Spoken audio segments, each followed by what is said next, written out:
Hello friends, आज मैं आपके साथ डिस्कस करूंगा लॉ का एक इम्पॉर्टेंट टॉपिक और पेपर में अक्सर आ जाता है, टॉर्ट वर्सेस क्राइम। अभी टॉर्ट क्या होता है? A tort is a species of civil wrong.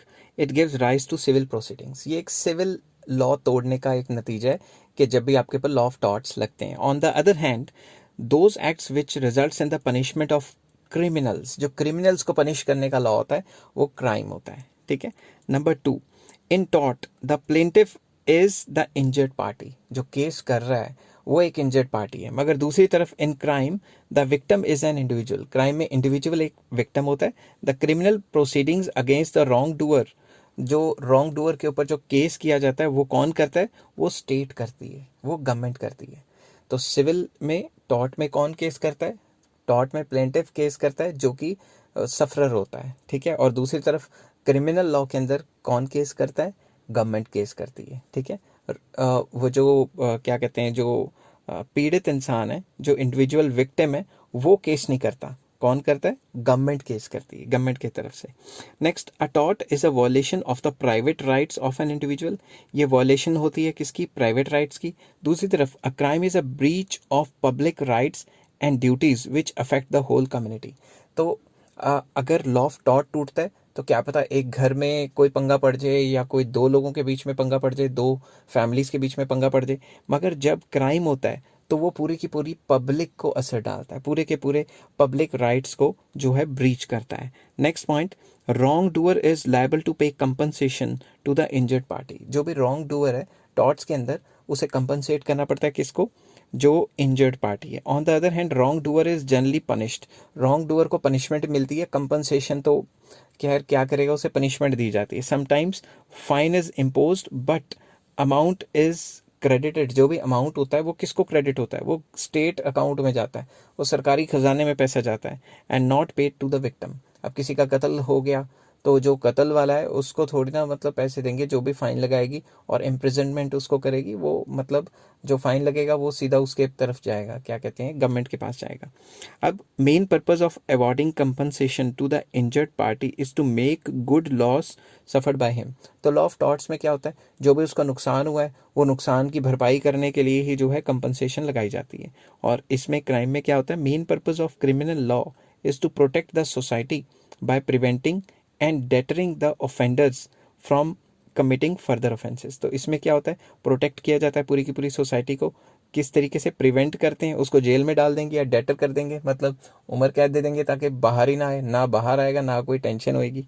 ठीक है ना, फर्दर क्राइम कर नहीं पाएगा। नेक्स्ट पॉइंट आ जाता है, nature of punishment is lighter, that too in the shape of awarding damages. तो क्रिमिनल लॉ के अंदर जो पनिशमेंट्स हैं वो ज़्यादा हाई होती हैं, और जो टॉर्ट्स के अंदर जो पनिशमेंट है काफ़ी लाइट होती हैं और कंपनसेशन पे आ जाके ख़त्म हो जाती हैं। बट क्राइम में क्या होता है? Nature of punishment is heavy, serious, in the shape of imprisonment, jail जूल भी हो जाती है। अब नेक्स्ट आ जाता है टॉर्ट्स में। In tort the intention is not an important factor. Tort के लॉ में जब भी हम बात करते हैं तो इंटेंशन को एक इंपॉर्टेंट फैक्टर नहीं मानते।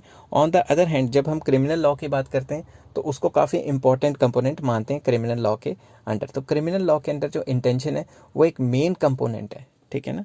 नेक्स्ट चलते हैं, seventh point, mens rea has no place in torts. जब भी हम लॉ ऑफ टॉर्ट्स पढ़ते हैं तो इसके अंदर जो मेंस रिया है उसका कोई पार्ट नहीं होता। मतलब मेंस रिया का जो मतलब जो क्रिमिनल इंटेंशन है उसको हम इतना फोकस नहीं करते लॉ ऑफ टॉर्ट्स में। On the other hand, mains Riya is very important component. अगर मेंस रिया नहीं होगा तो फिर क्राइम ही नहीं होगा। ठीक है। मेंस रिया क्या है? आप लिंक में जाइए, पूरी होल प्लेलिस्ट प्ले करिए, उसमें मेंस रिया के ऊपर मैंने डेडिकेटेड वीडियो बनाई हुई है। नेक्स्ट, टॉर्ट के अंदर क्या है? Burden of proof lies on the complainant. जो कंप्लेनेंट है या इंजर्ड पार्टी है जिसने केस किया है, तो बर्डन ऑफ प्रूफ उसी के ऊपर आता है। बर्डन ऑफ प्रूफ उसी के ऊपर आता है कि भाई जिसने कंप्लेंट की है वही बताए कि भाई क्या प्रूफ है इस चीज़ का। On the other hand, burden of proof lies on the state, क्योंकि क्रिमिनल लॉ में स्टेट जो है वो केस करती है अगेंस्ट द क्रिमिनल। तो उसके ऊपर किसके ऊपर बर्डन आ गया? स्टेट के ऊपर। Injured becomes the witness only. जो इंजर्ड पर्सन है वो सिर्फ विटनेस कर सकता है और उसके ऊपर बर्डन ऑफ प्रूफ नहीं होता। Tenth point, natural principles of justice, good conscience, equity etcetera followed.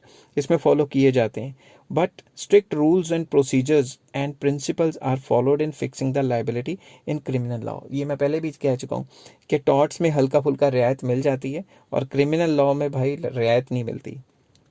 Next, most of the law of torts is जज मेड लॉज। बेसिकली इसमें जज मेड लॉज हैं और ज़्यादातर कोडिफाइड नहीं है। कोडिफाइड मतलब रिटन फॉर्म में इतने ज़्यादा अवेलेबल नहीं है, है तो रिटन फॉर्म में, मगर ज़्यादातर जो हैं वो जज मेड लॉज हैं। बट जो क्रिमिनल लॉ है उसके अंदर स्ट्रिक्टली कोडिफाइड लॉज यूज़ होते हैं। All crimes are defined and the punishments are prescribed. इसमें फुल प्रिस्क्रिप्शन है कि ये काम किया है तो इतनी सज़ा, वो काम किया है तो इतनी सज़ा, फुल प्रिस्क्रिप्शन है। मगर दूसरी तरफ जजमेड लॉज हैं। बेसिकली किसी में कितने साल की सज़ा होगी, किसी में कितना फ़ाइन हो गया, किसी में कितना फ़ाइन हो गया, कंपनसेशन वेरी कर सकती है। मगर इस केस में क्रिमिनल लॉ में अगर आपने कत्ल किया है या कोई गुनाह किया है तो उसकी सज़ा उतनी ही है जितनी प्रिस्क्राइब्ड है। ठीक है, नेक्स्ट आ जाता है it is the latest subject. जो सिविल लॉज हैं और जो लॉ ऑफ टॉर्ट्स हैं, ये एक रीसेंट सब्जेक्ट है, ये पिछले कुछ डेकेड्स में ही उभर के सामने आया है। ऑन द अदर हैंड जो क्रिमिनल लॉ है वो काफ़ी पुराना चलता आ रहा है, सदियों पुराना। पुराने ज़माने में राजे महाराजे होते थे, अगर कोई किसी को कत्ल कर दे तो ये सज़ा होगी, ऐसा होगा वैसा होगा, वो काफ़ी पुराना चलता आ रहा है सिस्टम। आई होप ये सारी चीज़ें आपको समझ आई होंगी। अगर आपको समझ आई हैं तो please like, share and subscribe. Take care, have a nice day.